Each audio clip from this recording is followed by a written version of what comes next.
When Joe and I were first thinking about painting together, it was basically an act of love for the type of subject that we were painting. While standing along these roadsides, you get a lot of interaction with people, traffic, the environment, all kinds of other things that happen to you on the road. It's all part of the adventure.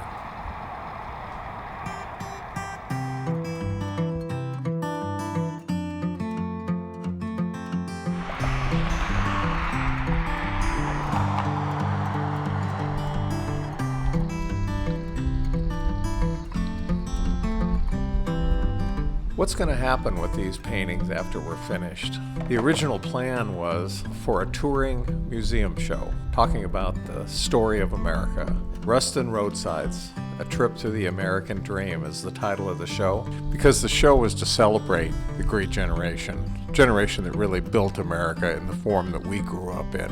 We think it's a very valid American story, uniquely American story, and the Rust Belt tells this story really well.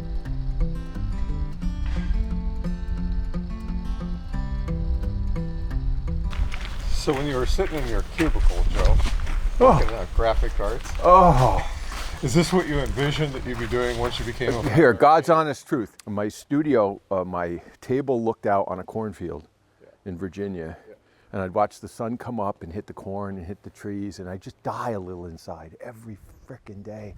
And then I'd watch the sun go down, and I'd still have this pile of work in front of me, and I was never working fast enough or smart enough. So I only had one day a week to paint back then. And so this is a dream, to be able to be in a place like this and wander and wonder and daydream. I mean, everything I got in trouble for as a kid, I get paid for. I mean, that's pretty amazing, right?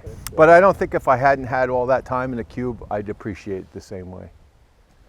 Yeah, time in the cube changes your perspective, I guess. Wow. That, and I like people. So all this travel we've been doing, all those wild, weird, wonderful people that we met in all these places, stories, all those immigrant stories. That's the magic of this, I think.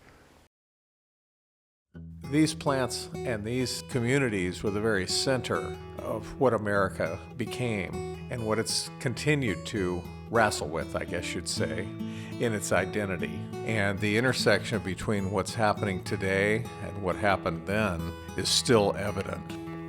The great generation made all of these God-sized things, and America started being the #1 producer of a lot of different things because of it. So it changed the world. And of course, when it's no longer profitable, we just move on. So it's just kind of to make people aware again that these places existed and how beautiful they are in their own industrial sort of way. Being a boy from California, I just didn't know 90% of this stuff.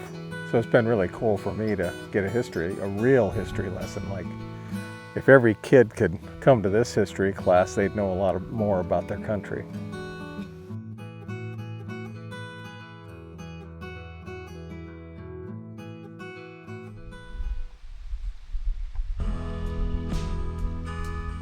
We meet some of these people along the way, like Duke. We want to hear a couple stories about this. I got a surprise for you, too. Have you? Yeah. Oh, that's nice. Duke was a guy that lived in this community most of his life. He left for the Korean War. When he came back, he went to work in the mines, as his father had done, and he still lives in the shadow of that mine. I have a top-notch pay. He does only $30 a day. Wow. $30 a day? Yeah. Oh, yeah. Ah, look at that. So who do you think that is? That's beautiful. Who do you think that guy is? Is that? That's you. Oh, no kidding. Oh, my goodness. So you were walking down to see Joe, and I thought, I'm going to stick him in there. Right. Isn't that fun? That's right. He tells stories to people that are interested. So we treasure all these people that we've come across. You could not go in there and just take a photograph and walk away with that kind of knowledge or that kind of insight into a community that infuses into the paintings. You're going to be famous now. Am I? Oh, yeah. I'll make sure you get a picture of that. Oh, boy. Everything that comes out of those spaces, those communities, is part of our future as well as our past.